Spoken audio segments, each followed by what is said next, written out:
Upon completion of this course, you should be able to diagnose performance problems, practice giving feedback to improve performance, practice strategies for managing challenging responses, discuss informal and formal corrective actions in situations of continuing poor performance, and implementing coaching best practices. As a supervisor of a team, one of your major responsibilities is managing performance of those team members to fulfill the responsibilities for your laboratory and in pursuit of strategic goals. Successfully managing the performance of your team requires your attention and oversight on an ongoing basis. It also requires using various methods to communicate performance expectations to your team, including coaching. This course will cover the third phase of the performance management cycle: observation and coaching.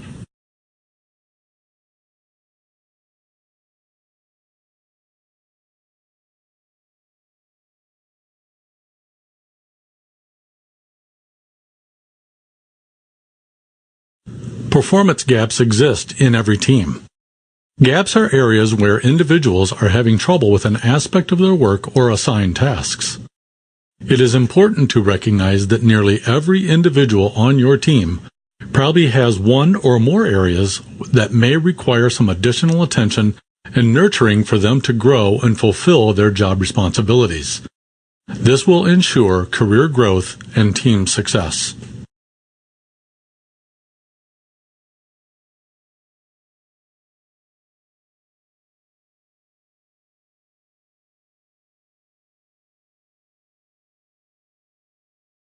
The best method of determining where gaps exist is through direct observation. Coaching is the best way you can help individuals to overcome these gaps. Both of these skills are essential to motivating members of your team to improve performance and accomplish lab and department goals.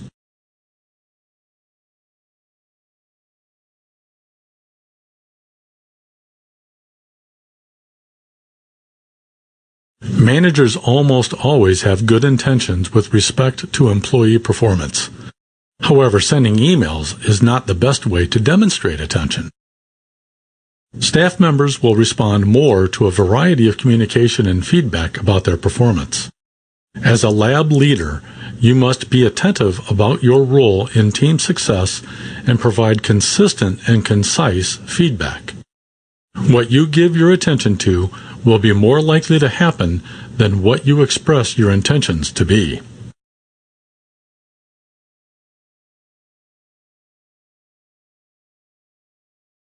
Think about the different ways you can observe and monitor performance. Quality control measures, such as procedure checklists and logging capabilities at various stations, are just some ways you can implement a performance strategy. All staff members should be very clear of expectations, and management should ensure all tools or training methods are the same for all staff performing those respective duties. Remember, the methods that you choose to measure performance must be fair, open to everyone, and not have the appearance of targeting individuals. They should also be documented.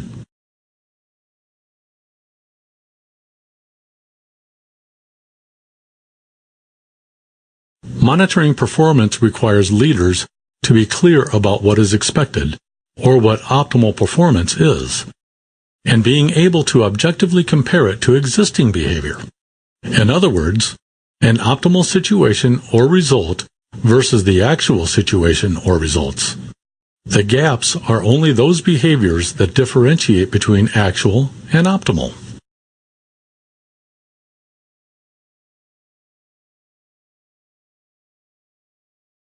Interventions are action-oriented activities that help to close the gap by acting on factors that affect productivity.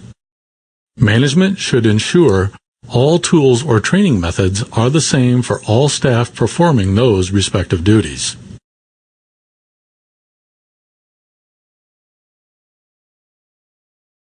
Performance gaps can exist for several reasons. Perhaps the skill area or responsibility is not as important as others. It may be that staff members don't have the proper skills or knowledge. Sometimes the responsibilities or tasks that are expected are too complex. Procedures may need to be re-examined to determine if there are more efficient ways of completing necessary tasks.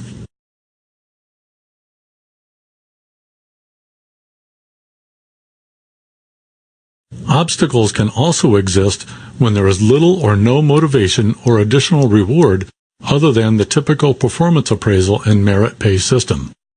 Often, perceptions of the staff member may be skewed, resulting in poor communication and performance. Staff may also have the perception that performance does not matter or that it is not aligned with training.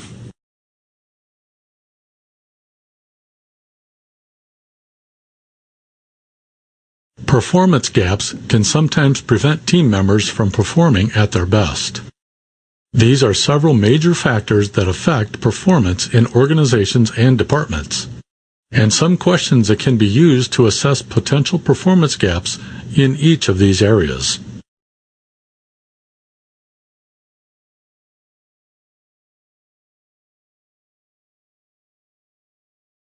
The most obvious rewards are those associated with performance appraisal and merit pay. But there are also informal rewards and punishment. Often, the current appraisal and incentive system doesn't match the desired behavior. When there is no reward or incentive for using a skill, or if using a skill results in punishment, it can be extinguished.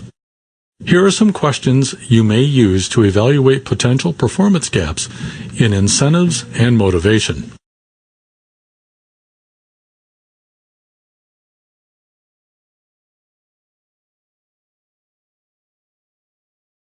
Gaps in skills and knowledge can and do occur when employees lack training to perform key tasks.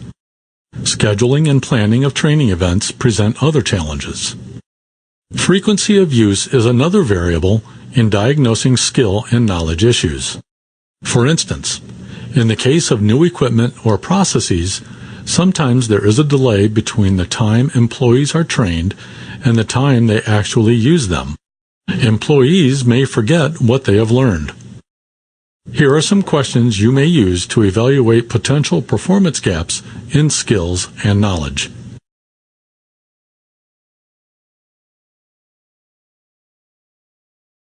Policies and procedures are written statements that detail how a specific task or situation should be handled.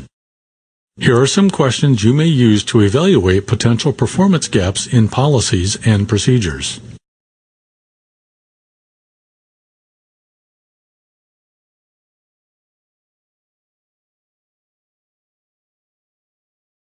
Human resource capacity issues often occur when the job description doesn't match the job.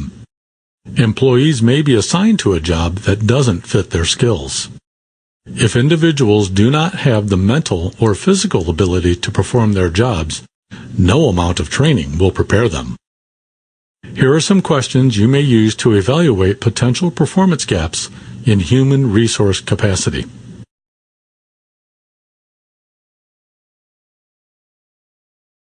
Feedback provides individuals with input on how they are performing the job.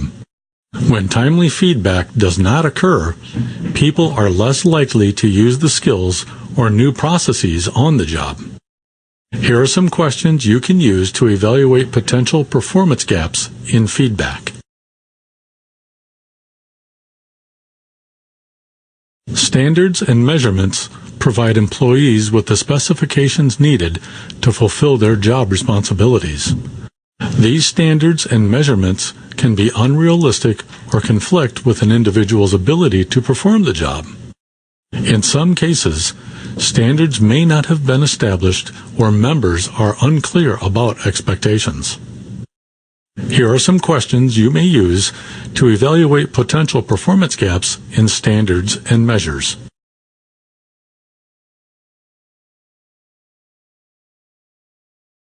Equipment and environment refers to tools, equipment, physical work setting, distractions, and competing priorities that might exist.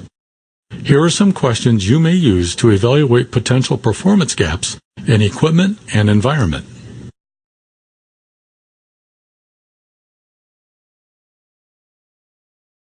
Performance situations that you will want to address first are those that align with strategic plans or departmental goals. Once you have determined where a gap exists, the next step is to determine what type of intervention you can take to help improve individual or team performance. If training is determined to be the correct intervention, it is prudent for managers to discover the different learning styles of individuals and attempt to gear training around those styles. Respect the individuality of each staff member. This will provide successful outcomes for all staff members.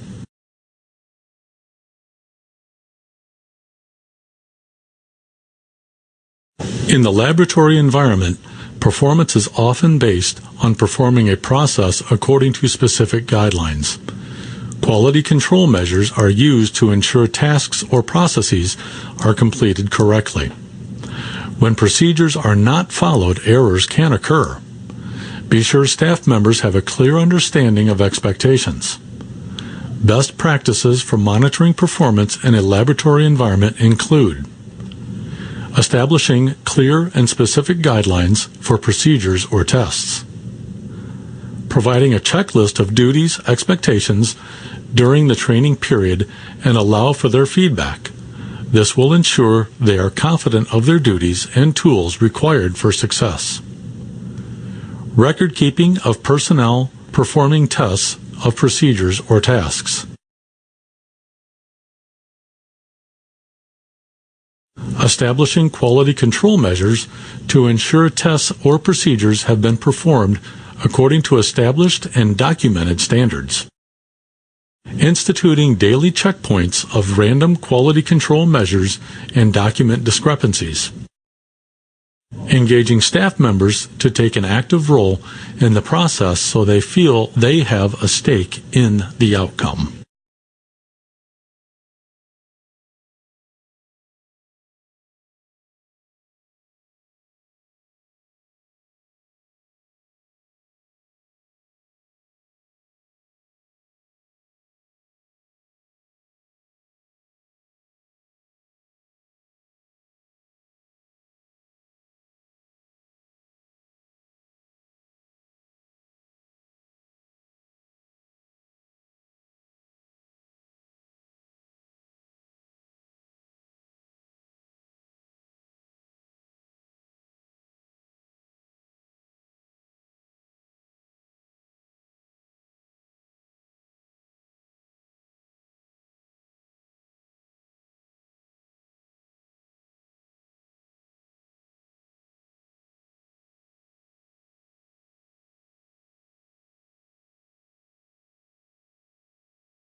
Feedback is a natural part of communication. We give feedback every day automatically without realizing it. For example, providing comments during a meeting or emailing a staff member following a job that is well done. The feedback lab leaders provide reinforces or changes behavior of our team members. Not giving feedback may also change behavior. Feedback is information about past behavior delivered in the present, which may influence future behavior.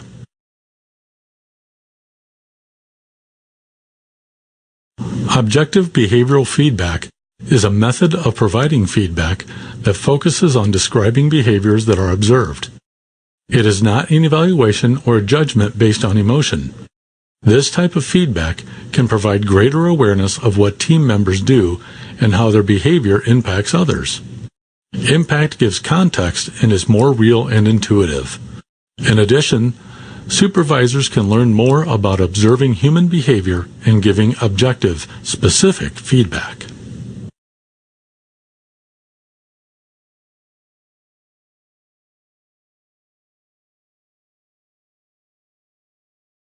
Objective behavior feedback focuses on describing behaviors that are observed.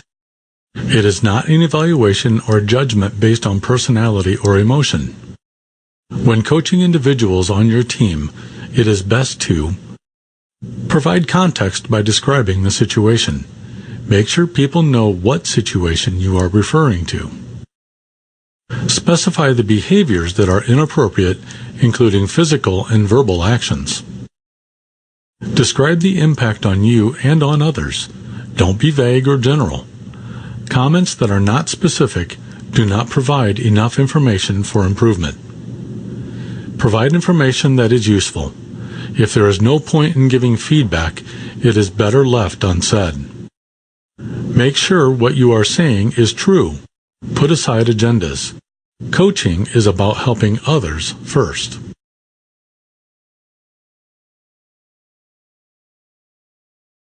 Feedback should be unemotional. It should be given soon after the behavior was observed to give it more impact. Objective behavioral feedback looks to future performance, that is, the possibility of changed behavior rather than a judged, defensive person. Finally, be respectful. Remember the core values of professionalism and your institution when dealing with people.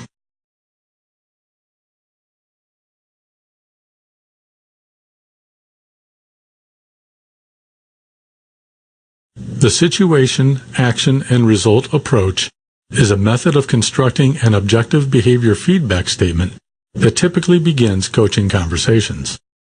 Click on each part of the diagram to review an example of objective behavioral feedback between Mike, a laboratory supervisor, and his team member Adam using this approach.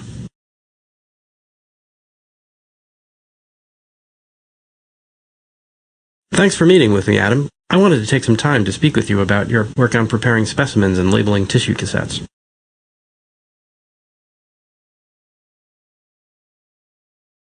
Next, describe the action. What you see a person do, observe. What you hear a person say, listen. What you read that a person wrote, see. According to the quality checks run during the past month, it was noted that at least 25% came back with potential errors. This is not the first time we've discussed this issue.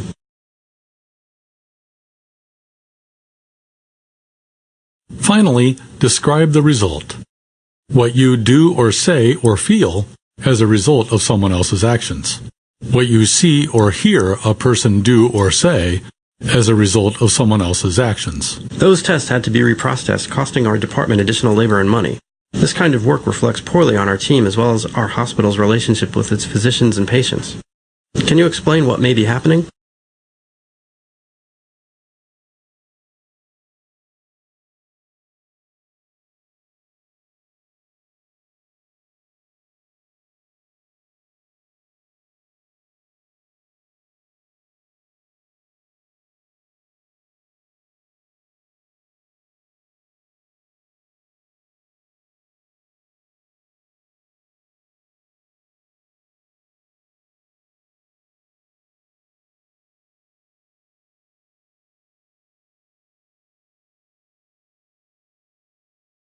When a team member is motivated to improve performance, what usually follows a statement of behavior that you have observed is a discussion about what steps he or she will take to improve their performance.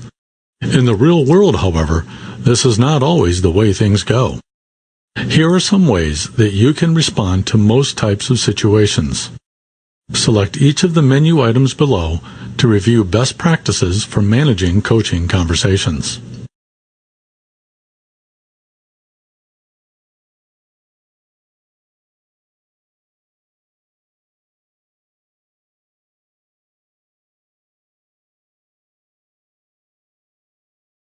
I've been doing this job for years. I know you want me to take a more active role on our team. I don't see how the added responsibilities you've given me are as important as the other aspects of my work. I'm feeling overwhelmed.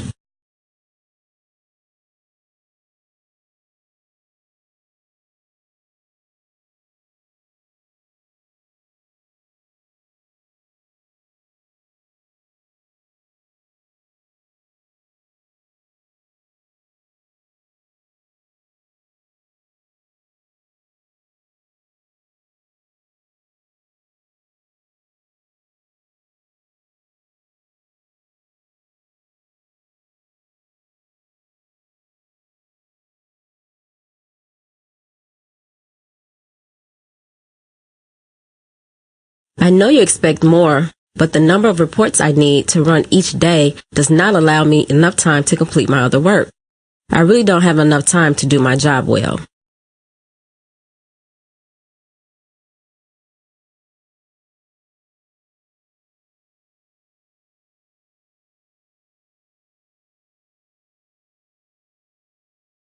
I'm not sure what I can do differently. I am following the guidelines and standard operating procedures established by my department manager.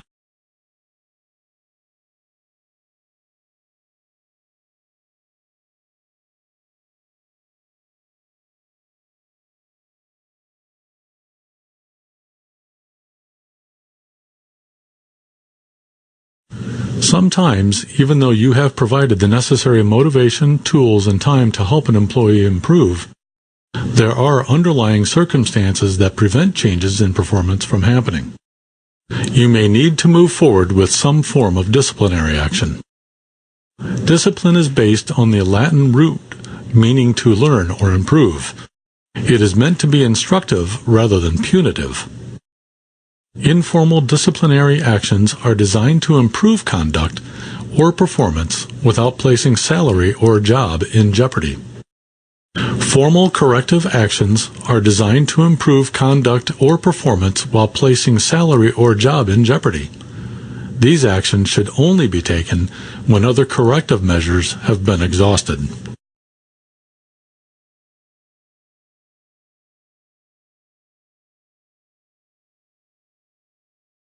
For this type of intervention to take place, a procedure must be followed. Here are the typical series of events that occur with a progressive disciplinary process. Each organization is different. Remember to alert your manager and consult with human resources before implementing corrective actions so that you are informed about what is required for your organization.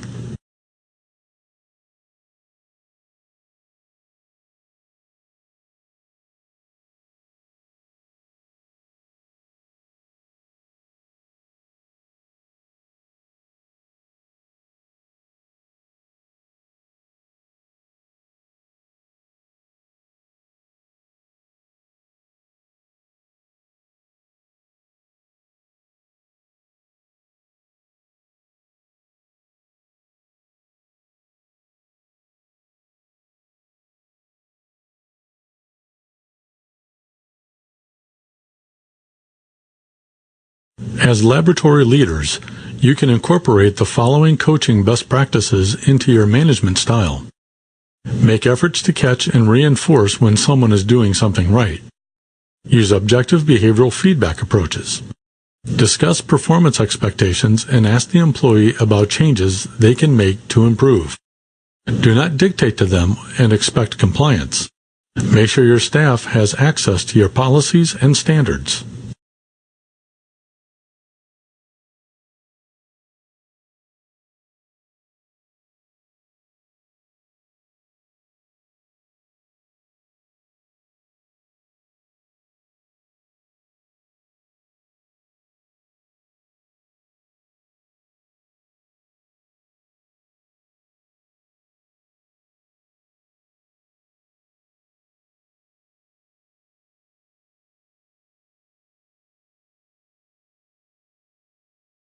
Coaches should also listen to both sides of the story and recognize what is being said. Provide frequent and consistent feedback. Keep a record of your coaching activities and follow up with the employee following an intervention to check on their progress. Finally, always ask for advice from your human resources representative before using disciplinary actions with an employee.